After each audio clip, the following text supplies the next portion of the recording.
GBPUSD selling pressure extended as a bearish 2-bar rejection appeared from the 1.260 key resistance level in the weekly chart.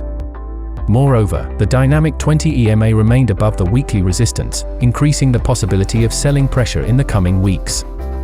This technical analysis shows the GBPUSD daily chart where the rectangle pattern breakout pushed the price down with an impulsive bearish pressure.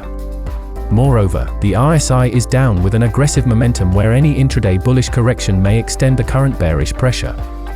Based on daily structure, the primary price target for GBPUSD is 1.21 level from where bears may find a barrier.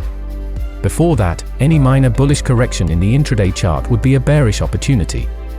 However, if the buying pressure appears with a daily candle above the 1.246 level, the price may consolidate before showing further trading opportunities.